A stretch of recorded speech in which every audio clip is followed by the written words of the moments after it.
don't know what anyone else thinks, but I've always been of the opinion that barbed wire doesn't make very good silage. So look at it. Oh,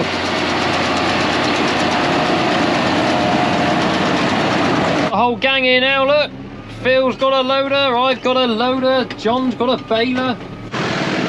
Right, back where we were yesterday with the rake on, ready to make some stripes of Bowman. We'll see if the auto steer works, because I've just finished fixing the auto steer with Phil, or fixing the broken wire.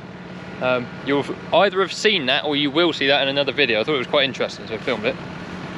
Yeah, we're going to get raking. Just saw this, and don't know what anyone else thinks, but I've always been of the opinion that barbed wire doesn't make very good silage. So what we'll do is we'll pick this up and put it in this corner here, and I'll come back with a gator and pick this up.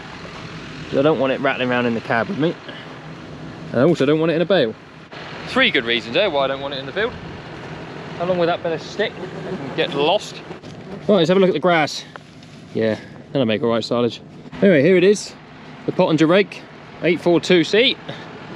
See if we've remembered how to plumb it all in correctly so it will unfold, and then hopefully we'll make nice straight lines. We are raking. I've done a couple rounds. I've just adjusted the rake. Hopefully you can see the difference between over there and over here. I need to do steering. I don't know why it was like it, because I used this rake at first cut and I had it set up beautifully, but it's nigh on ploughing the ground next door there, and now I've got it just kissing the top. You can see it's a lot greener here than it is over there. As I say, I don't know why it's like that. I've definitely cut this grass for a shorter stubble length than at first cut, but I wasn't dragging up any ground when I was using it then. But anyway, it's quite easy to adjust. You just move the hole on the wheel on the front, on the bogie, so that sets the height for the rotor when it comes round. And you can see now we're just kissing the ground, whereas over there, especially, we were digging into it quite bad. We'll finish this last outside round and then we'll see if the auto steer works. I'm sure it will. You never know until you try. Hopefully John's happy with the row width and height. He's gonna come on down in the baler with big boots very soon. Yeah, we'll start making some bales.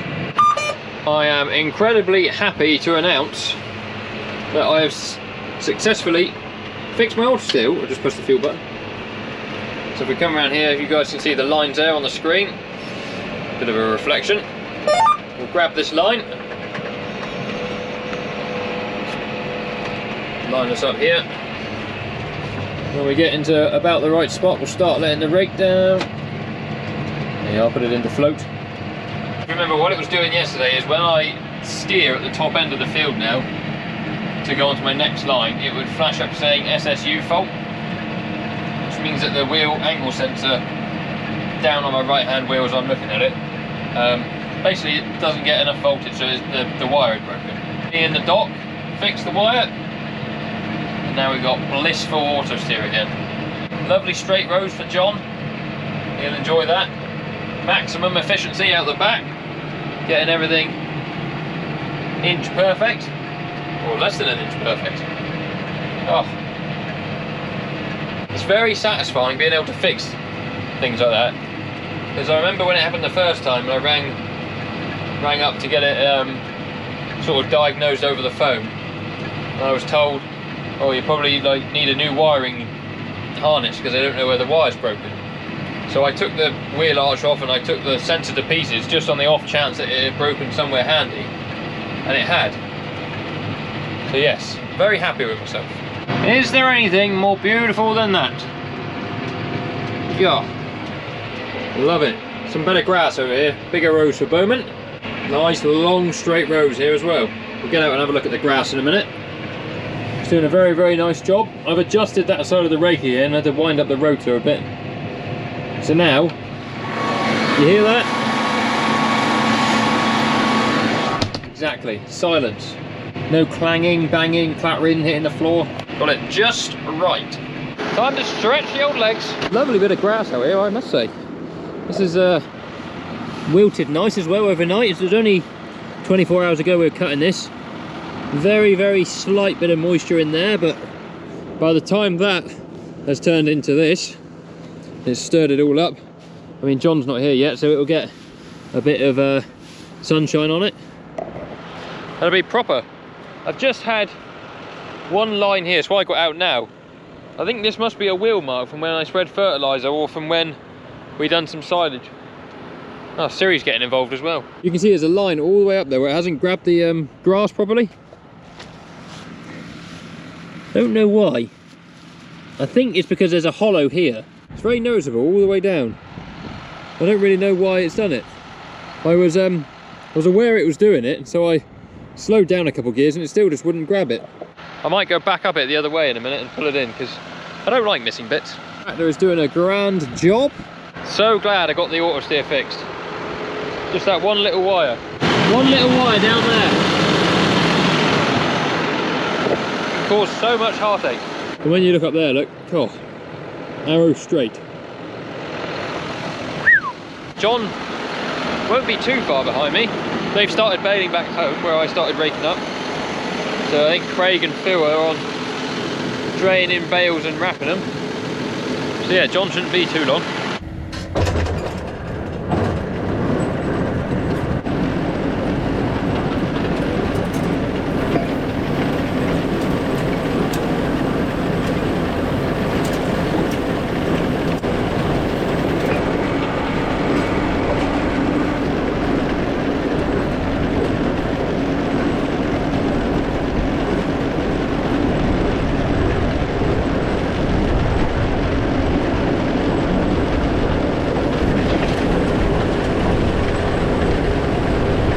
I'm all finished, so I'm about to head back. I'm just stopping here on these plots I cut yesterday because John's in there trying to bale them up. Now I've not rode them up at all, we just literally left them in the front mower bar that it leaves, because we thought if we go in there with a rake we'll disturb a load of stones or whatever. So that is literally a cut and clear job. The grass in there is absolutely no good for anything other than being burned, I would have thought. We use it as a bit of bedding maybe, I don't know. But yeah, those two will be put to one side that he's made in there. Well, he's got more than that, he's got 3 out there. Crikey, grass coming out of our ears. You get to see the roar of big boots. Oh. Look at it. Oh.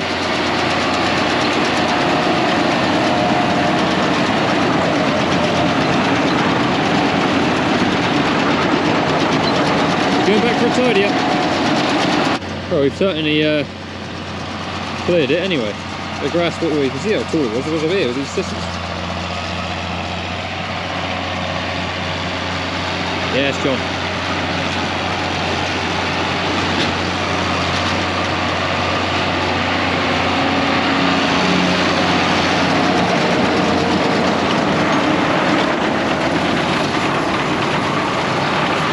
Making bales. He wants that bit over there, look. I've joined Team Bale Chase. Just loaded, fed up with the last load of this field.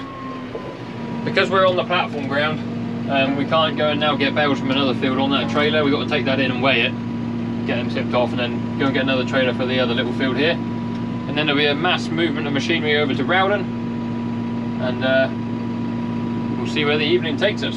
So this is how it's currently going. John's had a breakdown, so I've just spent half an hour with him getting the baler going again. I'm now grabbing Growler to go and help shift some more bales. I've jumped in it and there's absolutely no fuel in it whatsoever. Now I've got to fuel up. We've got to shift all the machinery over to the other yard. It's 6:30. Supposed to be going out at 7:30, but I don't think I will be. John's about, I don't know, a third of the way through the big field baling. And he had one of the chains break on the side of the baler. So he's hopefully going again now. Field has started moving the bales he's already made. If I get there and help shift some bales, at least we'll be caught up to the wrapper, and then once the field's done, I might be able to sneak off. Can't do anything without diesel. The whole gang here now, look. Phil's got a loader, I've got a loader, John's got a baler. Let's not mess this up now, Josh. I'm just going to run around and help get trailers ready and full. Phil's going to dray them back to the yard, in which time Craig will have the other one emptied, hopefully. And we'll go again. Get this cleared quickly.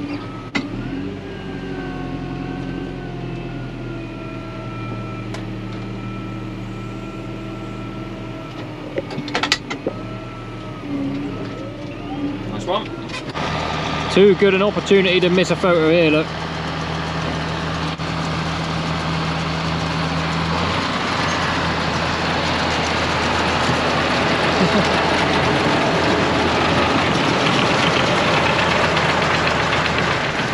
I'm putting bales in piles.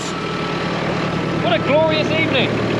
Phil's just gone to swap trailers, so as soon as he's back we'll load him up again. And I'm taking the baler home.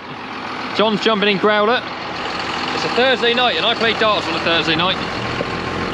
Normally I'd be in the pub already, but obviously I'm not exactly going to leave the guys here. So John has said it is absolutely fine, I can go on, so I shall go on. There's exactly 6 loads of bales in here. John has worked his magic with the baler. Yeah, 84 bales, 14 on a trailer, 6 times 14. So Phil's just taking the 3rd one out. I started getting one together there, so John will do that as well. 3 more loads, they'll be done. Magical. Well, that was certainly a good day. Got a lot of bales done there. Be some nice quality forage for all the platform animals in the winter. Thank you very much for watching. I'm off to the pub. I know, lucky boy. Hope you've enjoyed the video. Please give it a thumbs up. Subscribe to the channel if you haven't already. We're aiming for 20k and we are getting there, so thank you to everyone who has subscribed recently. Link for new merch in the description. See you guys on another video very soon. Cheerio.